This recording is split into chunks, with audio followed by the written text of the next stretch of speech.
अस्सलाम वालेकुम मोअज़्ज़ज़ नाज़रीन कराम, उम्मीद करता हूँ कि आप सब खैरियत से होंगे। मोअज़्ज़ज़ नाज़रीन कराम, आज आपकी खिदमत में बीफ करी की यूनिक रेसिपी लेकर हाज़िर हो गया हूँ। यूट्यूब पर तो आपने बहुत से तरीक़ों से बीफ करी की रेसिपी देखी होगी, यकीनन ये तरीका इससे पहले आपने कभी नहीं देखा होगा। तो एक बार इस तरीके से भी आप बीफ करी को बनाकर चेक करें और हमें कमेंट्स में बताइएगा ज़रूर कि आपको ये बीफ करी की रेसिपी कैसी लगी। मैं हूँ आपका दोस्त उमर शहजाद और आप देख रहे हैं food for you cooking channel. तो शुरू करते हैं आज की रेसिपी अल्लाह का नाम लेकर, जो बड़ा मेहरबान और नहायत रहम करने वाला है। यहाँ हमने एक पतीला चूल्हे पर चढ़ा के इसके अंदर 1 कप पानी शामिल किया और इसके अंदर दालचीनी और बड़ी इलायची शामिल कर रहे हैं। फिर इसे खूब पानी में अच्छी तरह से पकाएंगे। दालचीनी और इलायची अच्छी तरह से पानी में पक चुकी हैं। इसके अंदर 9 किलो हम गाय का गोश्त शामिल कर रहे हैं और इसे इस पानी में अच्छी तरह से मिक्स कर देंगे। और इसके बाद मजीद हम इसके अंदर 2 लीटर पानी शामिल करेंगे।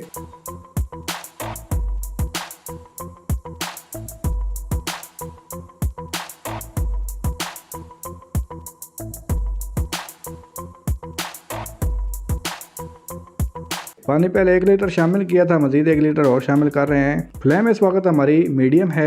इस वक्त हम इसको पानी के अंदर अच्छी तरह से मिक्स कर देंगे। तेल में गरम मसाले को आपने डालकर और बहुत से तरीक़ों से भी बनते हुए बीफ देखा है, लेकिन ये एक बहुत ही यूनिक तरीका है।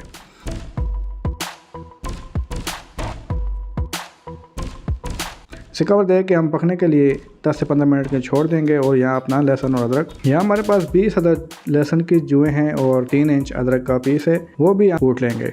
1 किलो टमाटर हमने काट लिए, 10 हरी मिर्च इसके अंदर शामिल करेंगे और प्याज 1 किलो, वो भी स्लाइस की शक्ल में काट लिए थे। तो गोश्त हमारा इस वक्त कलर चेंज कर चुका है, गोश्त वाइट कलर का हो चुका है। अब इसके अंदर जाएंगे हमारे प्याज।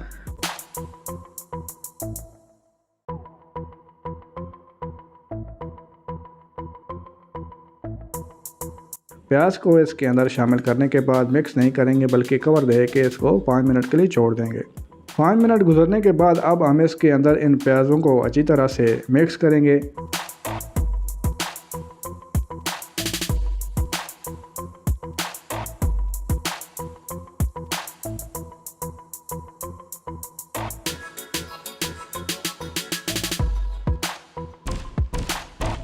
प्याज हमारे खूब अच्छी तरह से मिक्स हो चुके हैं। अब बारी आती है टमाटरों की। इसके अंदर हम ये टमाटर शामिल कर देंगे और थोड़ा सा पानी शामिल करके इनको भी हम इसके अंदर अच्छी तरह से मिक्स कर देंगे।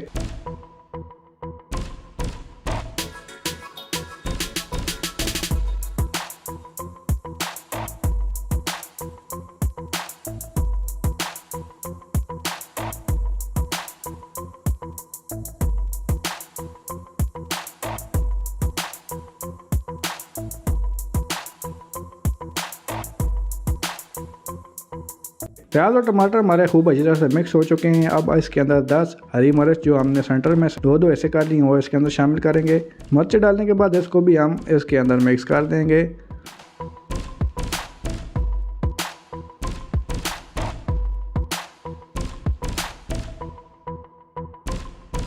इन तमाम चीज़ों को मिक्स करने के बाद इसके ऊपर कवर हम देंगे और इसे 20 मिनट के लिए छोड़ देंगे। 20 मिनट के बाद देख सकते हैं अभी गोश्त ने बिल्कुल अपना सारा पानी छोड़ दिया है और ग्रेवी भी हमारी तैयार हो रही है। तो दोबारा इसको कवर देके मज़ीद 20 मिनट के लिए पकने के लिए छोड़ देंगे। इस वक्त देखें गोश्त आपसे ज़्यादा डन हो चुका है और ग्रेवी भी बहुत ही अच्छी तरह से तैयार हो रही है। फ्लेम इस वक्त हमारी मीडियम टू हाई है। अभी हम इसके अंदर जो मौजूद पानी है वो ख़त्म करेंगे।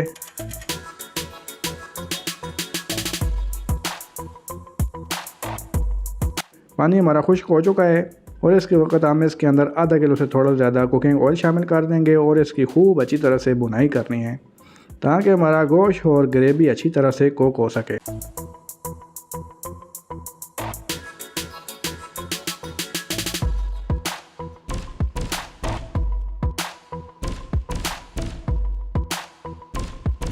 खूब अच्छी तरह से फ्राई करने के बाद अब हम इसके अंदर अपना लहसुन और अदरक का पेस्ट भी शामिल कर देंगे।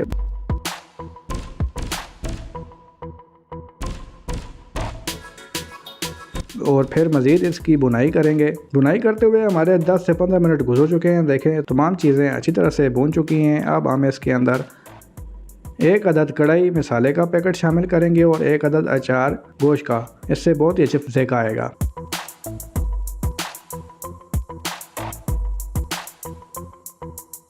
2.5 टेबल स्पून के करीब हम इसके अंदर लाल मिर्च शामिल कर रहे हैं। आप अपने टेस्ट के हिसाब से कम या ज़्यादा भी कर सकते हैं।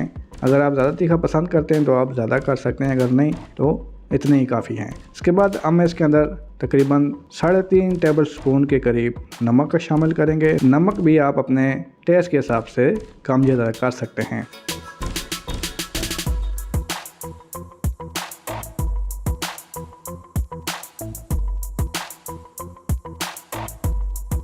मसाले यहाँ पर हमारे पूरे हो चुके हैं। अब हम इन मसालों को भी इस ग्रेवी के अंदर खूब अच्छी तरह से भूनेंगे 2 से 3 मिनट के लिए। 2 से 3 मिनट गुजर चुके हैं, मसाले हमारे अच्छी तरह से भून चुके हैं।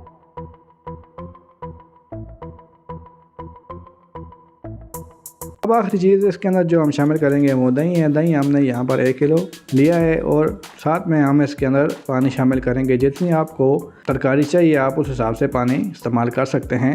इस वक्त हम अपनी फ्लेम को थोड़ा हाई करेंगे और इसको खूब अच्छी तरह से मिक्स करेंगे और साथ साथ चमचा भी हिलाते रहेंगे।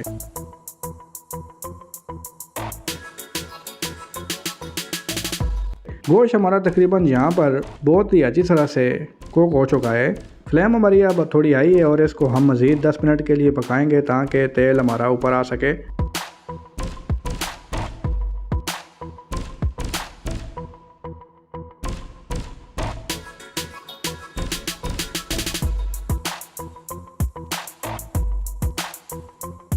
तो हमें इतनी ही ग्रेवी चाहिए थी। हम इस वक्त अपनी फ्लेम को बंद कर देंगे। हमें इतनी ग्रेवी चाहिए थी। धनिया ऊपर इसके अंदर शामिल करेंगे और फ्लेम को बंद कर देंगे। तो देखें माशाल्लाह से हमारी बीफ कड़ी तैयार हो चुकी है। अब इसे एक प्लेट में निकाल के आपको दिखाते हैं। माशाल्लाह से बहुत ही बेहतरीन हमारा गोश्त गल चुका है। बिल्कुल परफेक्ट हमारा गोश्त तैयार हो चुका है। ऊपर थोड़ा सा धनिया के पत्ते छिड़केंगे और साथ में 2 से 3 हरी मिर्च भी इसके अंदर शामिल करेंगे और अपने मेहमानों को सर्व करेंगे। तो आप इस तरीके से एक बार ये ज़रूर आजमाइएगा और कमेंट्स में बताइएगा ज़रूर कि आपको ये कैसी लगी। तो मिलते हैं किसी नई रेसिपी के साथ, तब तक के लिए अल्लाह हाफ़िज़।